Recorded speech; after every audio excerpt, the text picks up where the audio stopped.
বিশেষ কিছু তথ্যাবলী আসুন সবে জানি জানি। আলহামদুলিল্লাহি রাব্বিল আলামিন ওয়াসসালাতু ওয়াসসালামু আলা সাইয়্যিদিল মুরসালিন আম্মা বা'দ ফাআউযু বিল্লাহি মিনাশ শাইতানির রাজিম বিসমিল্লাহির রহমানির রহিম। আসসালাতু ওয়াসসালামু আলাইকা ইয়া রাসূলুল্লাহ ওয়া আলা আলিকা ওয়া আসহাবিকা ইয়া হাবিবাল্লাহ। আসসালাতু ওয়াসসালামু আলাইকা ইয়া নবিয়াল্লাহ ওয়া আলা আলিকা ওয়া আসহাবিকা ইয়া নূরাল্লাহ। মাদানী চ্যানেলের দর্শক, উপস্থিত হয়েছি আপনাদেরই মাদানী চ্যানেলের অনুষ্ঠান নিয়ে, যার নাম হচ্ছে বিশেষ কিছু তথ্যাবলী। আর একটি পর্ব নিয়ে আপনাদের সামনে হাজির হয়েছি ইনশাআল্লাহ। আজকেও আপনাদের সামনে কিছু ইন্টারেস্টিং ইনফরমেশন পেশ করার, উপস্থাপন করার চেষ্টা করব। তো কোথাও যাবেন না, আমাদের সাথেই থাকবেন। দরুদে পাকের একটি ফজিলত দিয়ে অনুষ্ঠানটিকে শুরু করছি। নবী আকরাম হুজুরপুর নূর সাল্লাল্লাহু আলাইহি ওয়া আলিহি ওয়াসাল্লামের রহমতপূর্ণ বাণী হচ্ছে, যে ব্যক্তি আমার প্রতি 1000 বার দরুদে পাক পাঠ করবে, সে ততক্ষণ পর্যন্ত ইন্তেকাল করবে না যতক্ষণ না জান্নাতে তার অবস্থান কোথায় হবে সেটা দেখে না নেয়। তো প্রিয় ইসলামী ভাইরা, জান্নাতের অবস্থান আমরা দুনিয়াতে দেখে নিব, এরপর দুনিয়া থেকে বিদায় নিব। কে আর কারা?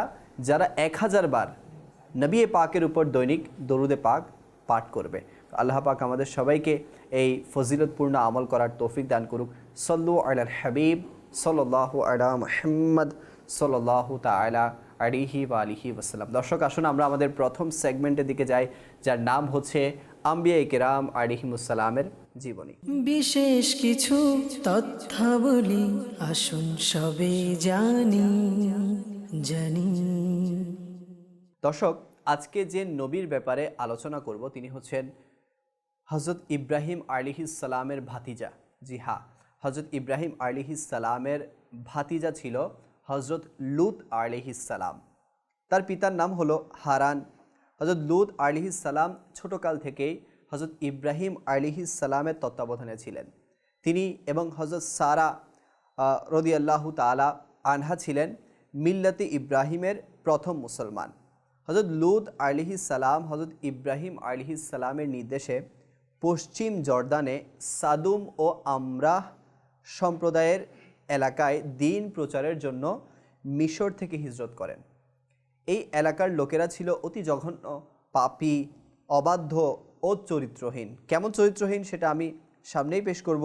তারা ছিল নারীর পরিবর্তে পুরুষের সাথে সমকামিতায় অভ্যস্ত ছিল। ইতিপূর্বে এই মারাত্মক অভ্যাস অন্য কোনো সম্প্রদায়, অন্য কোনো কম, অন্য কোনো জাতির মধ্যে ছিল না।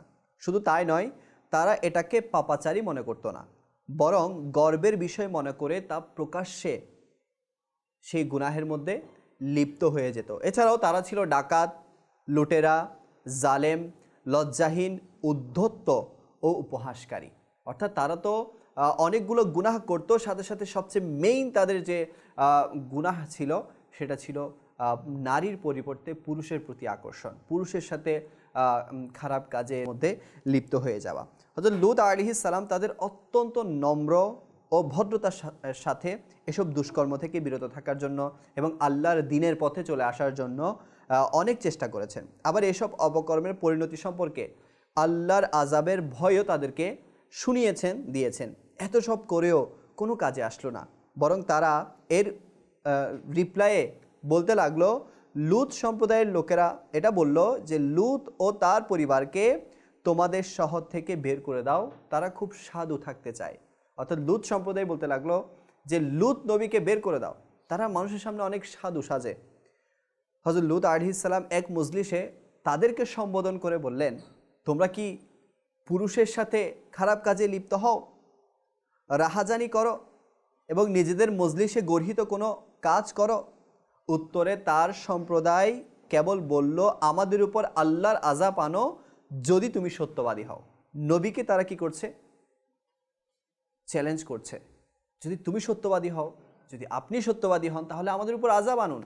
আমরা যে এই সকল কিছু করছি, আমাদের উপর আযাব আনুন, তাহলে মনে করবো যে না, আমরা খারাপ কাজ করছি, আপনি আল্লাহ তাআলার পক্ষ থেকে সত্য বান্দা।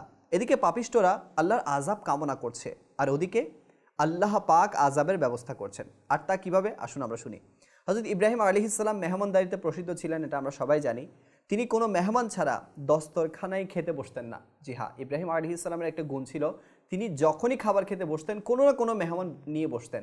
আর এটার বিশেষত্ব এই জন্যই ছিল, ওনার ঘরটা ছিল রাস্তার পাশে, আর যখনই কোনো মানুষ সেদিকে অতিবাহিত হতো তাদেরকে ডেকে উনি আপ্যায়ন করতেন, মেহমানদারি করতেন। তো একদিন তিনি জঙ্গলে ভ্রমণে বের হয়েছেন মেহমানের খোঁজে। দেখুন, মেহমানদারির জন্য মেহমানকে খোঁজ করতেছে।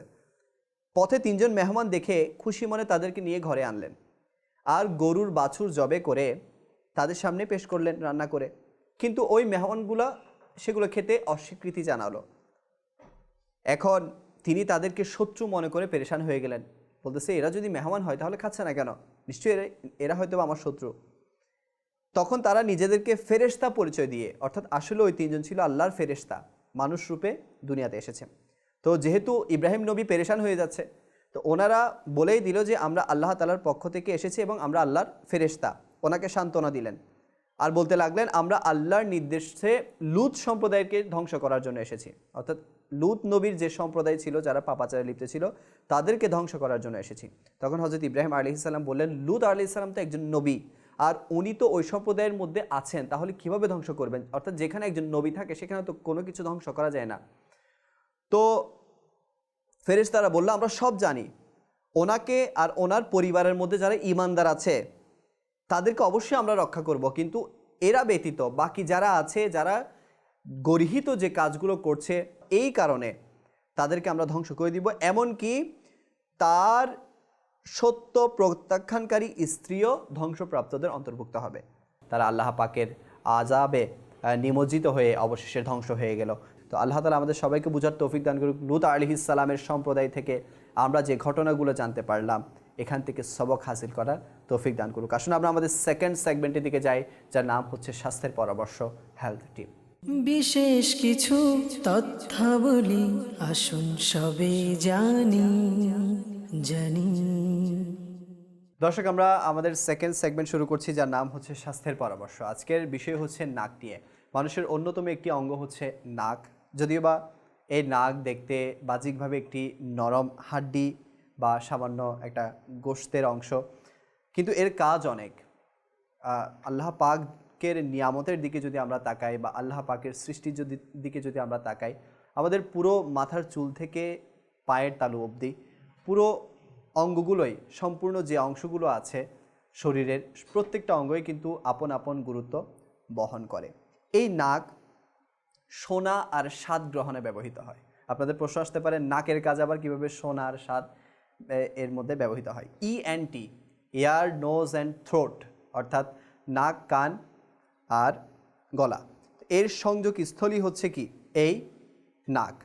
তো নাককে বলা হয় ফার্স্ট লাইন অফ ডিফেন্স, প্রথম হিফাজতকারী। কোনো রোগ জীবাণু থেকে, কোনো ব্যাকটেরিয়া থেকে বা কোনো ভাইরাস থেকে সর্বপ্রথম যেটা হিফাজত করে সেটা হচ্ছে আমাদের নাক। নাক ব্যতীত খাবারের টেস্ট পাওয়া যায় না। তো এজন্য নাক এটা আমাদের শরীরের অন্যতম একটি গুরুত্বপূর্ণ অঙ্গ, এবং নাকের বিভিন্ন আমরা রোগ ব্যাধিও দেখতে পাই। যেমন বা শীতকালে বেশি আমাদের সমস্যা দেখা যায়, সেটা হচ্ছে সর্দি, কাশি, এরপর নাক জ্যাম হয়ে যাওয়া, বন্ধ হয়ে যাওয়া, এরপর অ্যালার্জিজনিত সমস্যা, নিউমোনিয়া হয়ে যায়, অনেকের সাইনাস প্রবলেম হয়ে যায়। এরপর সবচেয়ে বড় যে একটা সমস্যা হয় সেটা হচ্ছে অ্যাজমার সমস্যা। তো এটাও কিন্তু নাকের একটি রোগ হয়ে যায়। তো বলা হচ্ছে নাক এটা খাবারের টেস্টের জন্য অনেক বেশি গুরুত্ব বহন করে। তো গ্রান পাওয়ার, অর্থাৎ যেটা একটা গ্রান আমরা নিয়ে থাকি নাকের মাধ্যমে, তো এটা অনেক সময় অনেকের ক্ষেত্রে কমে যায়, ওরা গ্রান নিতে পারে না বা গ্রানটা তারা বুঝতে পারে না। তো এর কিছু কারণ আছে, যেমন যাদের সাইনাস ইনফেকশন হয়ে যায়, এদের কিন্তু নাক দিয়ে ঘ্রাণ শক্তি নেওয়াটা বা ঘ্রাণ শক্তি এদের কমে যায়। দেখা যায় নাকের ঘ্রাণ শক্তি কমে যাওয়ার অনেক কারণের মধ্যে একটা কারণ হচ্ছে সাইনাস ইনফেকশন, আরেকটা হচ্ছে টিউমার। নাকের মধ্যে অনেক টিউমার হয়ে যায়, গোটা হয়ে যায়। তো এর কারণে অনেকে নাকের মাধ্যমে ঘ্রাণ শক্তি এটা কমিয়ে ফেলে বা এটার ক্ষমতা কমে যায়। এরপর যারা বৃদ্ধ হয়ে যায় তাদেরও এই প্রবলেম দেখা যায়। তো নাক এর অন্যতম কাজের মধ্যে একটি কাজ হচ্ছে নাকের ভেতরে থাকা, নাকের অভ্যন্তরে ছোট ছোট যে লোমগুলো আছে, আমাদের সবার নাকের ভেতরে কিছু না কিছু লোম থাকে। এগুলো বাইরের বাতাস থেকে আমাদেরকে হেফাজত করে বা ফিল্টার করে। যেমন বাতাস, আমরা অক্সিজেন তো আমরা নেই, কিন্তু এই অক্সিজেনকেও ফিল্টার করে এই নাকের ভেতরে থাকা এই লোমগুলো, এবং সেগুলো আমাদের ভেতরে যায় এবং এই অক্সিজেনের মাধ্যমে আমাদের যাবতীয় শারীরিক যে কাজগুলো আছে, শরীরবৃত্তীয় যে কাজগুলো আছে, সেগুলো এই অক্সিজেনের মাধ্যমে সম্পাদন হয়ে থাকে। এক ব্যক্তি একবার হসপিটালের মধ্যে অ্যাডমিট ছিল।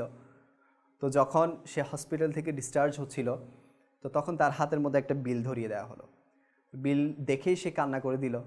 তো রিসেপশনের মধ্যে যারা ছিল তারা বলতে লাগলো, আপনি কান্না করছেন কেন, আপনার কাছে কি টাকা নেই? তিনি উত্তর দিলেন যে আমি এত বছর ধরে আল্লাহ পাকের অক্সিজেন ইউজ করতেছি, কিন্তু আল্লাহ পাক আমার থেকে কখনো বিল চাই নাই বা এর মূল্য চাই নাই, কিন্তু আমি আপনার এখানে 2-1 দিনের জন্য অ্যাডমিট ছিলাম আর আপনি সামান্য অক্সিজেনের জন্য আমার থেকে বিল চাচ্ছেন বা বিল ধরিয়ে দিলেন।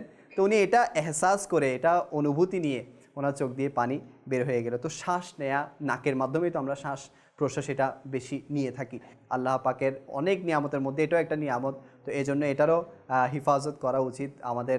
এখন যখন শীতকাল আসে বিশেষত, এটাকে ঢেকে রাখা বা এটাকে বাইরের ঠান্ডা আবহাওয়া থেকে প্রোটেক্ট করা, এটাও আমাদের জরুরি।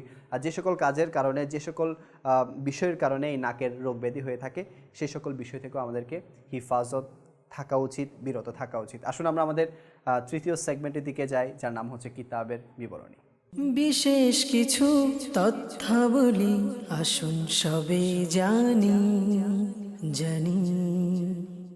দর্শক, আসুন আমরা আমাদের তৃতীয় সেগমেন্ট শুরু করি, যার নাম হচ্ছে কিতাবের বিবরণী। আজকে আমার সামনে যে কিতাবটি আছে, খুবই গুরুত্বপূর্ণ একটি কিতাব, আর একজন মুসলমানের জন্য খুবই গুরুত্ব বহন করে এই কিতাবটি। এই কিতাবটির নামই হচ্ছে তামহিদুল ঈমান। এটার বাংলা অনুবাদ করা হয়েছে এবং বাংলা যে নামটি দেওয়া হয়েছে সেটি হচ্ছে ঈমানের পরিচয়। তো এই ঈমানের পরিচয় কেন জরুরি? আপনি যদি নিজের ঈমান সম্পর্কে ধারণা না রাখেন, অর্থাৎ কোন বাক্য লাভ করলে ঈমান থাকবে আর কোন বাক্য লাভ করলে ঈমান চলে যাবে, সেটাই যদি আমার আপনার জানা না থাকে, তাহলে আপনি তো অনেক সময় কোনো কথার মাধ্যমে ঈমান হারা হয়ে যেতে পারি। তো এই জন্য আমাদের সবচেয়ে বেশি যে গুরুত্বপূর্ণ বিষয় জানা উচিত, সেটা হচ্ছে ঈমানের ব্যাপারে জানা উচিত, যে আমাদের কোন কোন বাক্য থেকে বিরত থাকা উচিত, কোন ধরনের বাক্য না বলা উচিত। তো এখান থেকে কিছু ইনশাআল্লাহ আমি আপনাদের সামনে পেশ করব। আর এই কিতাবটির মূলত যিনি লেখক, যিনি মেইন লেখক, তিনি হচ্ছেন আলা হযরত ইমাম আহমদ রাজা খান রাহমাতুল্লাহি তাআলা আলাইহি। আর এটাকে বের করেছে আমাদের আল মাদিনাতুল ইলমিয়া মজলিস, আর এটাকে প্রকাশ করেছে মাকতাবাতুল মদিনা মজলিস। তো এই সুন্দর কিতাবটির সর্বমোট যে পৃষ্ঠা সংখ্যা, সেটি হচ্ছে 174, 174 পৃষ্ঠা, এবং এখান থেকে আমি আপনাদেরকে কিছু শোনানোর চেষ্টা করছি। এখানে অনেকগুলো টিকা দেয়া আছে এবং কেমন কেমন আকীদাগুলো বদ, খারাপ, এই ব্যাপারেও আমাদেরকে চিহ্নিত করা হয়েছে। তো এই কিতাবের 12 পৃষ্ঠায় আসুন কি বলা হয়েছে আমরা একটু শুনে নেই। বলা হচ্ছে, মুজাদ্দিদে আজম ইমামে আহমদ রাজা রাহমাতুল্লাহি তাআলা আলাইহি তামহিদুল ঈমানে 4টি ধাপ উল্লেখ করেছেন। অর্থাৎ ঈমানের পরিচয়ের 4টি ধাপ। নাম্বার 1, যে ব্যক্তি প্রিয় নবী সাল্লাল্লাহু আলাইহি ওয়াসাল্লাম ও আল্লাহ পাককে গালি দেয়, দোষারোপ করে অথবা তাদের শান ক্ষুণ্ণ করে, সে নিঃসন্দেহে কাফির। এখন একটু বলুন, যদি আমরা এই পয়েন্টটা না জানি যে কোন কোন কারণে আমি কাফির হয়ে যাব, এটাই যদি না জানি, তাহলে আমরা দুনিয়াতে তো এমন অনেক সময় অনেক কথাই বলে ফেলি যেগুলোর কারণে আমি কাফির হয়ে গেছি অলরেডি, কিন্তু মনে করছি আমি মুসলমান, আর ওই অবস্থা আমি ইন্তেকাল করলে কাফির অবস্থায় ইন্তেকাল করব। বলা হচ্ছে, যে ব্যক্তি প্রিয় নবী সাল্লাল্লাহু আলাইহি ওয়াসাল্লাম আর আল্লাহ পাককে গালি দেয়। হ্যাঁ, আপনাদের মনে হতে পারে, হুজুর আপনি এগুলো কী বলছেন, এদেরকে কি কেউ গালি দেয় নাকি? জি হ্যাঁ, দেয়, অনেকে দেয়, অনেক মুসলমানরা পর্যন্ত অজান্তে দিয়ে দেয়। বলা হচ্ছে, এদেরকে যারা গালি দেয়, দোষারোপ করে। আচ্ছা, দোষারোপের একটা আমি আপনাকে উদাহরণ দেই। যেমন আমার কখনো কোনো সম্পদের লস হয়ে গেল, কখনো ব্যবসায় লস চলে আসলো, ধস নেমে আসলো, আমি দেউলিয়া হয়ে গেলাম। আমাদের অনেক সময় এমন বাক্য বের হয়ে যে আল্লাহ তাআলা কি শুধু আমাকে দেখেছেন? আল্লাহ পাককে দোষারোপ করা। তো আল্লাহ পাককে দোষারোপ করলে কাফির হয়ে যাবে। এমন অনেক বাক্য আছে যেগুলো আমরা বলে ফেলি, কিন্তু জানি না এর ইফেক্ট কি হচ্ছে, এর প্রভাব কি হচ্ছে, এর রেজাল্ট কি হচ্ছে। তো এই জন্য আমাদেরকে সতর্ক থাকতে হবে। এরপর যে পয়েন্টটা আলোচনা করা হয়েছে সেটা হচ্ছে, এবং এই কিতাবের 42 পৃষ্ঠার মধ্যে যা এসেছে যে খতমে নবুয়তের ব্যাপারে ঈমান কেমন হওয়া চাই, এই ব্যাপারে কি লেখা আছে আসুন আমরা শুনি। কোরআনে পাকে লেখা আছে, সূরা আহজাব আয়াত নাম্বার 40, রাসূল পাক সাল্লাল্লাহু আলাইহি ওয়াসাল্লামের সর্বশেষ নবী হওয়ার ব্যাপারে এসেছে, মুহাম্মদ সাল্লাল্লাহু আলাইহি ওয়াসাল্লাম তোমাদের পুরুষদের মধ্যে কারো পিতা নন, হ্যাঁ আল্লাহর রসুল এবং সমস্ত নবীর মধ্যে সর্বশেষ।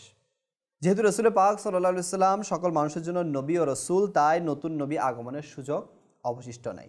হাদিসে পাকে এসেছে, বুখারী শরীফের হাদিস 491 পৃষ্ঠায়, আল্লাহ রসুল সাল্লাল্লাহু আলাইহি ওয়াসাল্লাম বলেন, আর নিশ্চয়ই আমার পর কোনো নবী নেই।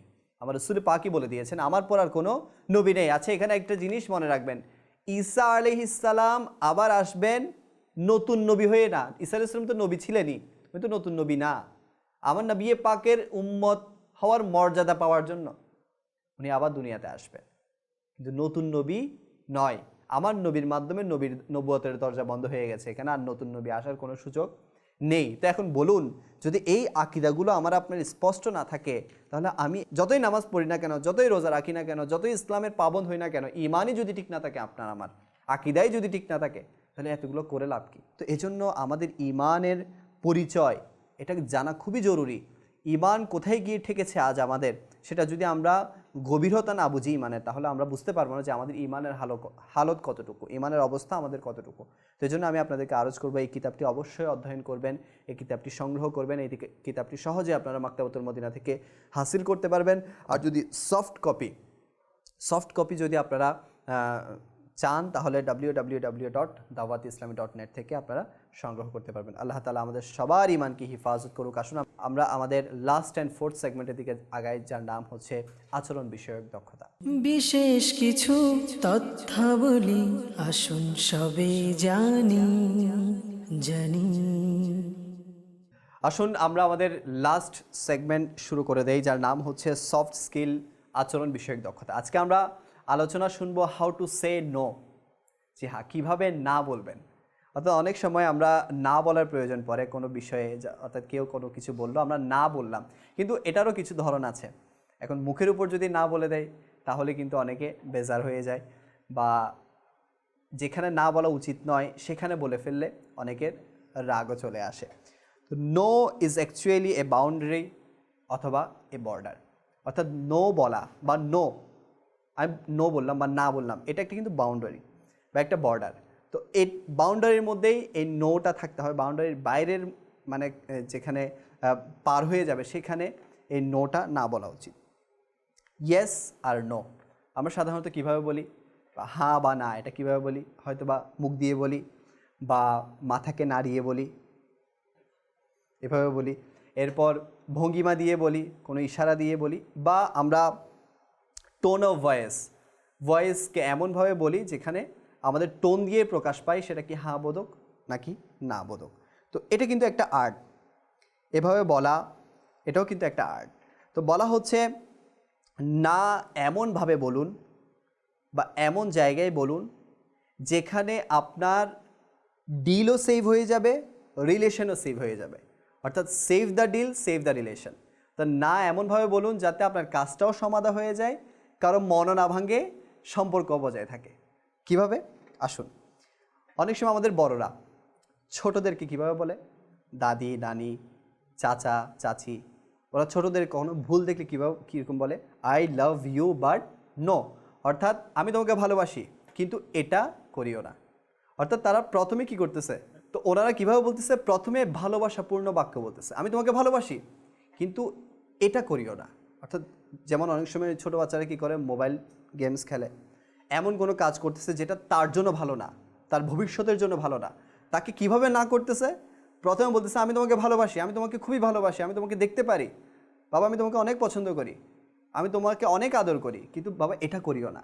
অর্থাৎ না বোধক কথাটার আগে কি তাকে একটু ভালোবাসাপূর্ণ কি দিচ্ছে, ইঙ্গিত দিচ্ছে। অর্থাৎ উনি ওনার কাজটাও সমাধা করতেছে, সম্পর্কটাও কি করতেছে, ভালো রাখতেছে। তো এজন্য এমনভাবে না বলা উচিত যেভাবে না বললে সামনের যে ব্যক্তিকে আমি না করছি তার মনের মধ্যে যাতে কোনো একটা বিরূপ প্রভাব বা মন্দ প্রভাব না পড়ে। এরপর বলা হচ্ছে যখনই আপনি কাউকে না করবেন কোনো কাজের জন্য, না করার আগে তাকে রিজনটাও বলে দিন যে আপনি কেন না করছেন। যেমন কেউ এমন কাজ করছে যেগুলো তার জন্য ক্ষতিকর, তাহলে তাকে বলে দিন যে এটা করলে কি ক্ষতি। আচ্ছা, এর পাশাপাশি তাকে অল্টারনেটও দিয়ে দিন। এখন আপনি তার থেকে ছোটো বাচ্চা থেকে মোবাইল নিয়ে নিচ্ছেন, তো সে কী করবে? তার সাথে আপনি গল্প করেন, তাকে কোনো খেলনা দিয়ে দেন, তাকে কোনো স্টোরি শোনান, বা তাকে কোনো হ্যান্ড রাইটিংয়ের কাজ দিয়ে দেন, অর্থাৎ এমন কোনো কাজ দিয়ে দেন যাতে সে ওইটা ছেড়ে এটাতে চলে আসে। তো নাও বলবেন, রিজনও বলবেন, অল্টারনেটও দিয়ে দিবেন, এভাবে আপনার কাজগুলো হয়ে যাবে। এরপর ছোট বাচ্চাদেরকে এটা না বলা শিখিয়ে দিবেন। কোথায় না বলা শিখবে তারা? যখন কোনো সোশ্যাল এরিয়ার মধ্যে, সোশ্যাল মিডিয়ার মধ্যে, সেটা অফলাইন বা অনলাইন যেখানেই হোক না কেন, কোনো অপরিচিত যদি তার ক্লোজ হতে চায়, বাচ্চাদেরকে শিখাবেন ওই ক্ষেত্রে যাতে না করে। অর্থাৎ কোনো অপরিচিত তার কাছে আসতে চাচ্ছে, হতে পারে কেউ স্বার্থ হাসিল করার জন্য ছোট বাচ্চাদের সাথে অনেক সময় ক্লোজ হয়ে যায় অপরিচিত মানুষ। তো বাচ্চাদেরকে শিখিয়ে দিবেন যে কোন অবস্থায় তাদেরকে না বলা উচিত, আর এটাও শিখিয়ে দিবেন যে অপরিচিতরা যখন কোনোভাবে ক্লোজ হতে চায় সেগুলো যাতে প্যারেন্টসকে এসে বলে দেয়। এরপর যদি কখনো কোনো ব্যক্তির আপনি ভুল দেখেন, এখন আপনার ইচ্ছা হচ্ছে তাকে আমি সংশোধন করি, ইসলাহ করি, তাহলে আপনি কি করবেন? শুরুতেই তাকে উৎসাহ প্রদান করবেন। তার যে ভালো ভালো কাজগুলো আছে সেগুলোকে আগে তুলে ধরবেন তার সামনে, মাশাআল্লাহ আপনি অনেক ভালো কাজ করেন, বা এটা করেছেন ওটা করেছেন। সাথে সর্বশেষে গিয়ে তার ভুলটা ধরে দিবেন, বলবেন যে যে এটা এরকম হলে তো ভালো হতো, এটা এরকম, তো এটা ভুল। এতে করে কি হবে? তার মনের মধ্যে ডিরেক্ট একটা খারাপ প্রভাব আসবে না, আপনার প্রতি একটা ভালোবাসা জন্মাবে। এরপর আপনার কথাগুলো সে মনোযোগ দিয়ে শুনবে, এরপর আমলও করবে। এরপর বিজনেসের মধ্যে, যেমন বিজনেসের মধ্যে অনেকেই কি করে, পরামর্শ দেয়, এরপর বলে যে এটা করলে ভালো হয়, এটা করলে ভালো হয়। কিন্তু এখন আপনি boss, as a manager, as a supervisor, আপনি না কীভাবে বলবেন? না এভাবে বলবেন, আই আন্ডারস্ট্যান্ড বাট নো, অর্থাৎ আমি বুঝতেছি তোমার কথাটা, কিন্তু আপাতত এটা আমরা করতে পারবো না, বা এটা করা সম্ভব নয়। তো এভাবে অনেকভাবে মহব্বতের সাথে বা ভালো আন্দাজে না বলা যায়, কারো মন না ভেঙে। আল্লাহ তাআলা আমাদের সবাইকে সঠিক জায়গায় না বলার, ভালো আন্দাজে না বলার সে তৌফিক দান করুক। আপনারা দেখেছেন অনুষ্ঠান, বিশেষ কিছু তথ্যাবলী। ইনশাআল্লাহ পরবর্তী অনুষ্ঠানে আবারও কিছু নতুন ইনফরমেশন নিয়ে আপনাদের সামনে হাজির হব। আপনাদের সুস্থতা কামনা করে এখানে শেষ করছি। সাল্লু আলাল হাবিব সাল্লাল্লাহু আলা মুহাম্মদ। বিশেষ কিছু তথ্যাবলী আসুন সবে জানি।